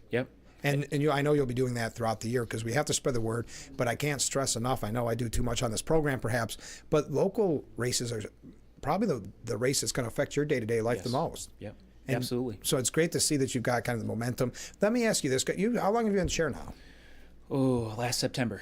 So probably 3 or 4 months now. So what made you get involved? For people that are saying, I don't know much about petition process, but I know I want to keep the momentum going. What drove you? So I started in 2022. At the time, Sarah Latin was the chair, and she's kind of been my mentor. And you know Sarah, she's incredible. Great. So I started then. I got home from law school, and I wanted to get involved. And obviously, started with the petition process in 2022. Get thrown right into the fire, right? Going door to door. That is the start. But aside from that, I care about this community. I care about the future of this community, the people that we have elected. I think what goes on in the state specifically is the most frustrating part. It's insane that we lose millions of people. The policies that we have in the state are a disaster, and you can either let it be and ignore it or try to get involved and make a difference. So I joined the committee, and it all led to this. So. And how's it been going so far? It's been great. Yeah, we've got a great team of people. We probably have 115 or so members now. We appointed 10 new people last night, both candidates and just people that reached out that wanted to join. But we have a good team. We're united, and it's a great experience and a great environment for us. Well, it's great that they're reaching out too, because I think coming off the heels of November, people are excited, and they don't know where to channel that energy. And there's no better place to channel the energy than get it. Like you said, it does unfortunately start with the petition process. That's where everybody starts out. But now's the time to do it. And we talked about it with Joe. I'm sure you'll echo the same statement. You cannot be. You'll be a politician's best friend if you take out a petition, right? If you really want to get involved and be thanked and get a pat on the back, this is the way to do it. Absolutely. And I think the key is don't be intimidated by the petition process. We had people that stayed after last night because there's probably 80% of the people there have done it before, but we had some new people. And just tell them just do it. It's not. Maybe someone will slam the door in your face, right? But 95% of the people don't. If you explain to them what you're doing, and just don't be intimidated by it. And move forward. It's so nice because you do meet your neighbors. If you're a candidate, it's great because it gives you an opportunity to tell who you are and have that conversation. But I enjoy it because it normally leads to great conversations. Sure. You sometimes get a no, or you sometimes maybe get too many questions about a certain candidate or not. But at the end of the day, you feel like you've accomplished something. Absolutely. And some of the numbers that these candidates have to get are pretty startling. Very significant. Yes. So again, you'll be a politician's best friend if you can take them out. But this is a great idea. Do you think if this is successful, you'll hold more before the deadline, or do you think this is just in the future you'll keep working on it? I mean, if we have a great event on Saturday, I absolutely think we could do another between now and the end of March. Why not? Why not? I mean, we could do it every weekend. You know, it doesn't have to be with food and stuff, but we could have it somewhere and come to the Legion, come to wherever, and come to our event. So I think if it's successful, we'll try it and definitely do it next year. So. Well, one of the reasons I like this, because we've talked about it on this program when they, when they changed the calendar and really made it very difficult for people like us in upstate. And we thought about New York City, where you can stand at the end of a subway line and get all the signatures you need in a half an hour. So you're kind of doing that in an upstate way, which is, okay, we don't have the subway, but come to us, grab some chicken wings, and meet the candidates. No, I think I'm going to suggest Joe look at this next time, because I don't. No one. Everybody likes taking out petitions in a way, but it's also a struggle. So let's have them go to you. I like this idea. Good. So again, it's this Saturday from 2 to 5 at the White Eagles. Thanks so much for being on the program. And you want to come on in the future, and we'll talk about the candidates as things unfold. And anybody you think of that you want or you think should be on this show, let me know. Okay. Absolutely. Well, thanks for doing this. Thank you very much. All right, we'll be right back. Frankly Speaking, stay with us.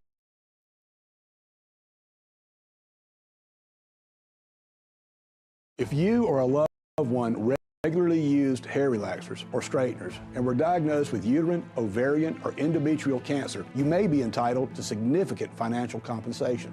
I've used hair relaxers for years. I had no idea they could cause cancer. Chemical hair relaxers and straighteners have been linked to serious conditions, including several types of cancer. If you used hair relaxers and have been diagnosed with uterine, ovarian, or endometrial cancer, call us now. There's no fee unless we win your case. Call today. Power up, America. The Ford President's Day sales event is here. Save on the vehicles that will take you places, give you a surge of productivity, and a new sense of freedom.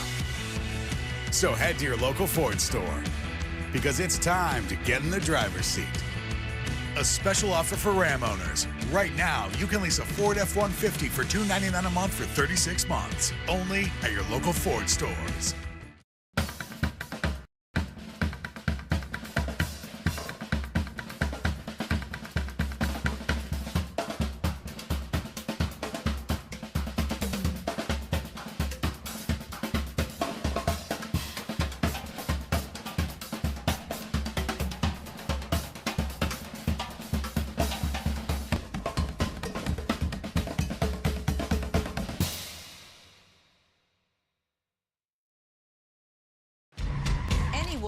Anywhere can record crimes as they happen, and we're going to watch them right here. He just took his car.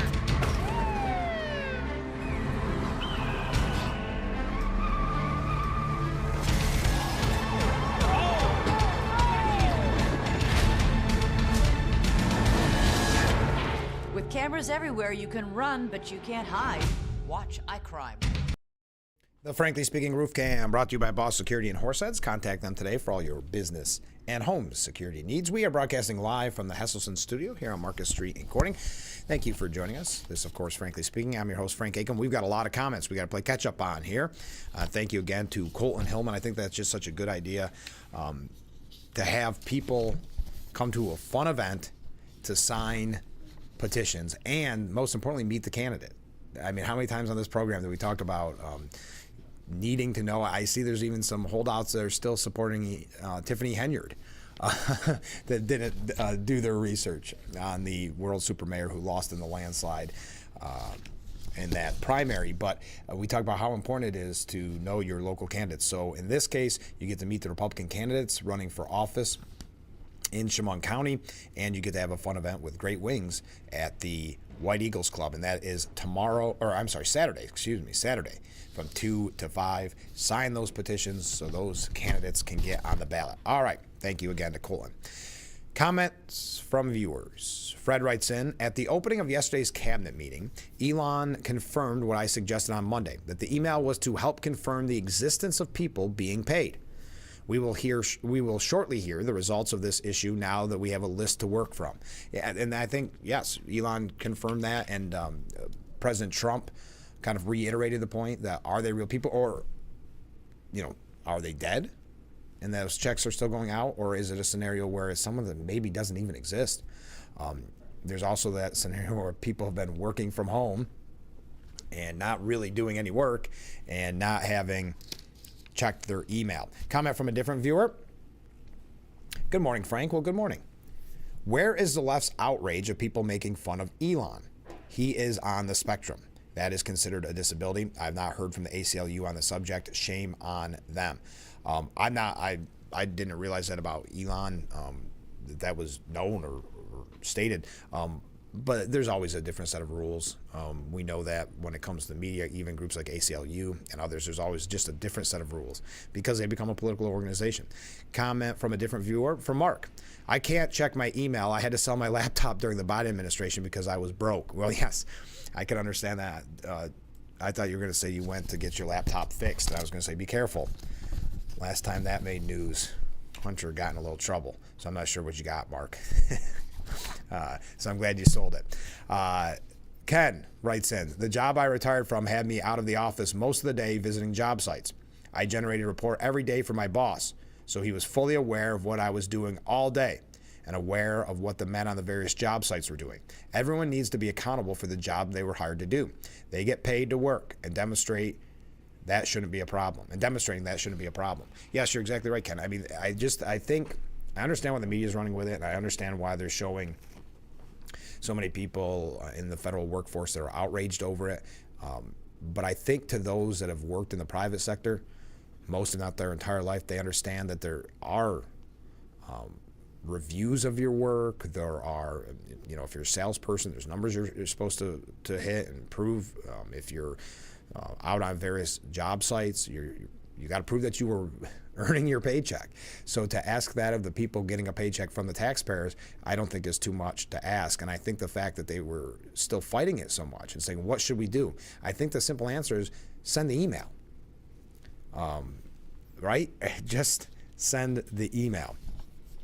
I had mentioned earlier the Trump administration is cutting more than 90% of USAID's foreign aid contracts. That was announced yesterday, terminating specifically 92% of grants issued by USAID. Also, we joked about this, was it last week? That some people dream of winning the lotto. Others in this audience, myself included, dreamed of having a U.S. government credit card. Well, maybe not any longer. President Trump directed federal agencies on Wednesday to implement a 30-day freeze on the use of government-issued credit cards as part of his latest executive order. The order implements DOJ's cost efficiency initiative, which aims to ensure that government spending is transparent and government employees are accountable to the American public. The pause of credit card usage comes a week after DOJ discovered nearly $40 billion in spending last year linked to government-issued credit cards. $40 billion last year. Now, If you have ever had a work-issued credit card, you know it comes with a lot of scrutiny. You're not just buying yourself, I don't know, cigars and liquor, right? You have to prove and justify what the spending is on. I have a feeling that scrutiny is not the same if you are a federal employee. That's why this 30-day freeze, probably trying to weed out what is actually the cards are actually being used on. Because if you're talking $40 billion last year alone linked to those credit cards, it does raise some major red flags. To the maximum extent permitted by law, all credit cards held by agency employees shall be treated as frozen for 30 days from the date of this order. The order includes exceptions for any credit cards held by employees engaged in or charges related to employees utilizing such credit cards for disaster relief or natural disaster response benefits or operations or other critical services. I think one of the things that'll be very interesting, and I'm not sure how this could be done, I guess through the banks, it'll be interesting to see how many more subscriptions there are. You know, we learned about the government spending how much on Politico subscriptions and various news outlets paying for those subscriptions. Think about all the other things that a credit card, anybody that has a credit card or a debit card knows you have so many automatic things that come out of it. That'll be something that we'll learn with this freeze as well. The cost-cutting program, led by billionaire Elon Musk, has pledged to simplify the federal government credit card program. The U.S. government currently has about 4.6 million credit cards or credit card accounts on file, more than the total number of federal workers. That's about 3 million, not including government contractors and active duty military personnel. So if you take the actual federal workers, about 3 million, and yet there are 4.6 million active government credit cards. Why is that math not adding up? This is I think, a great initiative, which is going to save a lot more. Around 90 million unique transactions were made on the cards in fiscal year 2024, running up about $40 billion in bills. So 90 million unique transactions, 4.6 million credit cards, and yet there are 3 million federal workers. DOGE is working with the agencies to simplify the program and reduce administration costs. Credit cards linked to major banks are issued to federal employees in more than 250 federal agencies and Native American tribal governments in order to make purchases on behalf of the federal government in support of their agency's mission. For decades, the federal government has been plagued with scandals involving the use of taxpayer-funded credit cards. So we now have a 30-day freeze, and I think we're going to learn a lot about where that money was being spent. Yes. Okay. All those credit cards add up, could probably balance the budget. Yeah, well, $40 billion a year. I mean, that's remarkable. But you think of someone maybe getting one of those and misusing them, seems very easy. I can't imagine there's the scrutiny on that as if it were in your workplace. Now, the VA Secretary, Doug Collins, has announced nearly $2 billion in savings from canceled contracts that can be put back into health care benefits and making sure we're doing what the VA is supposed to do. Quote, "This is why we're talking about efficiency and getting the job done for veterans here at the VA. We're just at the first steps of almost $2 billion. That's billion with a B, that we found in contracts that we're cutting. Those are things that we're saving now that we could put back into health care benefits, making sure we're doing what the VA is supposed to do." According to the secretary, who was confirmed by the Senate early in February, said, "Folks, if you don't know how to run PowerPoint slides, learn. It's a tutorial on your computer. Go learn for free. It's okay. Take your own notes. I'll send you one of my pencils if you need one."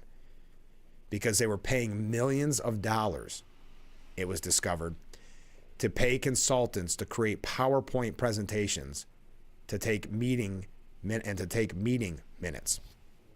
He also brought up millions of dollars spent on coaching and training, addressing it as a similar exasperated tone. "If your supervisor can't coach you and train you in their job, then I tell you what, let me know and I'll come help you. We'll be ready to go. The last one kills me," he said, reading off a list of papers. "Millions of dollars for executive support. You know, I love you and I support you, but we could figure out how to do things on our own. We don't need outside people coming in to help us with executive support." Don't feed the line of what DC's wanting to sell you. We are putting money back to veterans' health, back to veterans' benefits, and don't let nameless sources, even senators and House members who want to scare you and media who want to perpetrate the line. We're taking care of veterans. I promise you that from day one. We got to take a short break. Keep those comments coming in. We're just about done with today's edition of Frankly Speaking. Appreciate all the comments, all the waves. We'll be right back with Frankly Speaking here on WYDC TV. Big Fox, stay with us.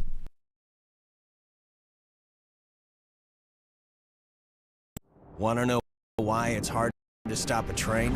It's how we've invented products that reinvented our world. It's how we test as hard as the elements do. It's how we run. Aaron's Heating and Air Conditioning in Corning is now offering residential plumbing services. A local, veteran-owned and operated company with over 25 years experience. You can trust the experts at Aaron's Heating and Air Conditioning. If you're looking for home security, you get more from Vivint than anyone else. Vivint is ranked #1 for home security by Forbes and SafeWise.com. Only Vivint leads the industry in every security category, including cameras with crime-deterring technology, car protection, and 30 days of continuous video recording. Call now and you'll get free professional installation, $200 off your initial order, and 0% APR financing for 60 months. You get all this, plus superior customer service and 24/7 professional monitoring for as little as $1 a day. Don't take chances with your family's safety. There's Vivint, and then there's everyone else. Call now to get free professional installation, $200 off your initial order, and 0% APR financing for 60 months. Vivint. Smarter security, superior customer service. For your free, no-obligation quote, call 800-840-7812. That's 800-840-7812.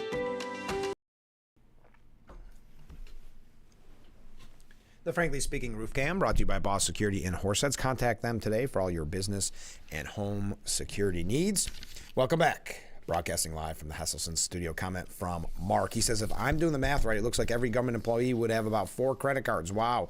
The credit card, I think that's going to make a major difference. Not just that it's $40 billion a year, but also because you're going to notice things when they go through them of what kind of the auto pay, those type, that will be very eye-opening, I'm sure. I mentioned this in the 6 o'clock hour, but the White House is beginning to yank news outlets from the pool rotation, news outlets that would be deemed leaning heavy left. The White House yanked a reporter at a left-leaning news outlet from the rotation of journalists given special access to President Trump, making good on its pledge to rip control away from the White House Correspondents Association. This was announced earlier in the week. No longer going through the White House Correspondents Association. Huffington Post's White House correspondent, S.V. Date, has been slated to serve as the daily print pool reporter on Wednesday, but the Trump administration booted him in the wee hours of the night and replaced him with an Axios reporter, which is kind of interesting because not a conservative outlet. But the administration also kicked Reuters out of the spot and enjoyed as a wire service. In the past, Reuters, the Associated Press, and Bloomberg were automatically included in the pool reporters because they are wire services that feed reports to news outlets across the country. On Wednesday, only Bloomberg was listed in the pool report slot for wire services. The White House seemingly gave Reuters and the AP slot to the Blaze and a rebranded New Media Perch and Newsmax and a secondary TV correspondent and crew perch.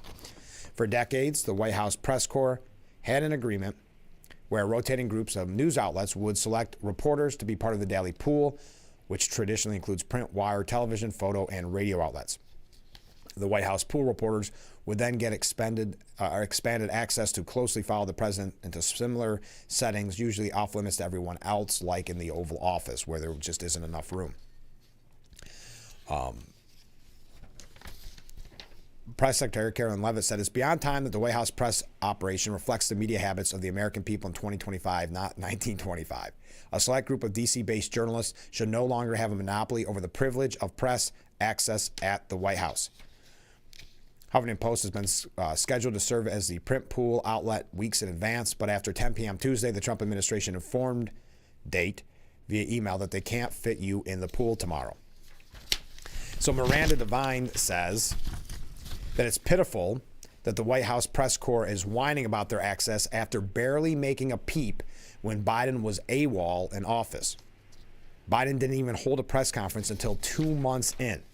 The handful of press conferences he did conduct were a bad joke in which he would take 3 or 4 questions from pre-selected reporters whose names and photographs were printed on a card. Yet he still got fawning praise from the Washington media. The worst insult they could muster was boring, but the Baltimore Sun even spun that into Biden's superpower, if you recall, at the time. In the absence of access to the president for real news to report, the pool contented itself with secondhand stories about Biden's family life, doled out like party favors by unnamed White House staff. Quote, President Biden has expressed a preference for a fire built in the Oval Office fireplace and sometimes adds a log himself to keep it going, was an example of one CNN hard-hitting piece, the same CNN that has Jake Tapper on its rolls, who just wrote that book. So you tell me if that book is going to be truthful about Biden's, the scandal of covering up Biden's mental health. Now, Trump, on the other hand, has taken more than 1,000 questions from reporters and is available every single day. He invites reporters to his suite on Air Force One, conducts impromptu press conferences in the Oval Office while signing executive orders, holds regular press conferences that exhaust every question. The list goes on. And even Wednesday, the media was even there to observe his first cabinet meeting for about an hour. It's the most transparent presidency in history, and yet the New York Times is comparing it to the Kremlin. Quote, having served as a Moscow correspondent in the early days of Vladimir Putin's reign, this reminds me of how the Kremlin took over its own press pool and made sure that only complaint journalists were given access, or compliment journalists were given access. Their latest Russia hoax erupted after White House Press Secretary Carolyn Leavitt announced she was sidelining the White House Correspondents Association. The move tears at the independence of a free press in the United States. No, it does not. The White House Correspondents Association is a private club that wants to keep control of the narrative, just like it did in the first Trump administration, when derogatory stories about the president were amplified, hoaxes were treated like Pulitzer material, and anything else was ignored. Where was the White House Correspondents Association when the Obama administration was spying on then Fox reporter James Rosen's emails and phone records? And I don't want to go through this whole idea. We've got so many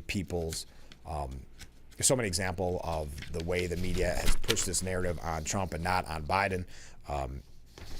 And she also, though, that's again Miranda Devine, saying about Tapper's book that we've been referencing all morning, having been complicit with the rest of the establishment media in covering up Biden's cognitive decline for 4 years. Now Tapper is writing a book about the cover-up. When the New York Post ran Meanderer-in-Chief on the cover over a photo of Biden wandering around the G7 in Italy like a defective Roomba, we were accused of a new crime, quote, cheap fakes. It was obvious back in 2020 Democrat primaries in Iowa and New Hampshire that Biden was cognitively shot. In March 2020, he mistook his wife for his sister. He forgot the words of the Declaration of Independence mid-sentence, substituting the thing for God. A year later, while announcing 2 new women generals, Biden forgot the name of his Secretary of Defense, Lloyd Austin, as well as the name of the building where Austin works, the Pentagon. He was often spotted wandering around the White House lawn, searching for the entrance to his office. He'd get lost on stage. He wasn't even able to read from the teleprompter properly. Yet the Washington press corps just played along with the farce that this was a normal president doing normal things. So spare us the histrionics. After 8 years of fake news and cover-ups, the White House Correspondents Association and its members have lost the right to pose as guardians of free speech. All right, we're going to wrap up today's edition by going through some stories quickly and reading your last comments. So get them in, and we'll be right back. Attention, Elmeron may lead to vision loss. If you have suffered vision problems after taking Elmeron to treat bladder pain, call the Hearn Law Firm. Elmeron may be responsible for your vision problems, and you may deserve compensation for your injuries. If you took Elmeron and now have vision problems, call the Hearn Law Firm at 888-308-3866 right now. You could find out if you qualify in less than 2 minutes. Call 888-308-3866 for your free case review. Anyone, anywhere can record crimes as they happen, and we're going to watch them right here. He just took his car.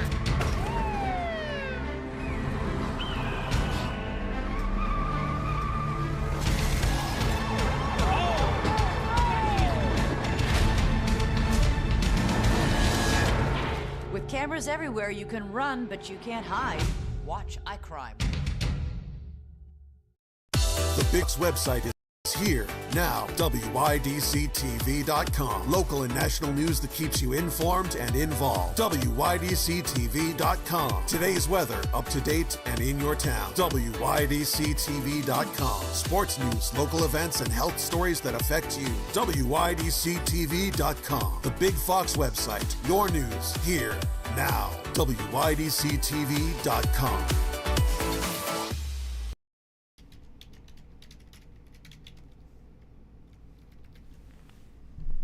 The Frankly Speaking Roof Cam, brought to you by Boss Security in Horseheads. Give them a call today for all your business and home security needs. Welcome back as we broadcast live from the Hesselson studio. Let's go to viewer comments as we wrap up this edition of Frankly Speaking. Mark says he's got a great name for the new book about Joe Biden called Where's Waldo? Comment from a different viewer. Wonder if the auto pays were going to the DNC. Kind of a good way to move funds. Yeah, I think we're going to find out a lot about the credit card payments. Comment from a different viewer. I'm not sure why people don't understand the need to actually do the job that you are getting paid for. If they only put themselves in the employer's shoes, would they want their employees to do their work or just throw money away for nothing? It blows my mind. And by the way, layoffs are nothing new. It's not always easy, and some good people may be cut, but people have been laid off for years, and it's the way things work. Once they sort out the stagnant, they may be able to reapply and put back those that want to work. Thank you very much. Quickly, Van Jones praised Trump for a very good choice with his new pardon czar, Marie Johnson, the new pardon czar. Trump appointed her during his first term. We've also got anti-ICE protesters disrupted raids and publicly doxed agents, giving away the agents' addresses and information. Josh Hawley says that the ICE leaks are evidence of the deep state at work. He called for the leakers to be fired and prosecuted if possible. It's not just the anti-ICE activists outside the federal government. What worries me is that we have seen leaks from within the government trying to impede ICE, trying to impede these raids. This has to stop, adding that is a very real part of the deep state at work. All right, we are out of time. I can't keep going. Thank you to everybody who joined us. Thank you again to Colton Hillman. He is the chair of the Chemung County Republican Party. And again, their meeting to meet the candidates and sign their petitions is this Saturday from 2 to 5 at the White Eagle. So thank you to Colton for being on the program. Thank you for all the comments. Thank you for all the waves. It was a blast, as always, this morning. Please join us every weekday morning, starting at 6 a.m. for Frankly Speaking, only on WYDC TV. Big Fox, we will see you tomorrow morning bright and early. I look forward to it already. Have a great day, everyone.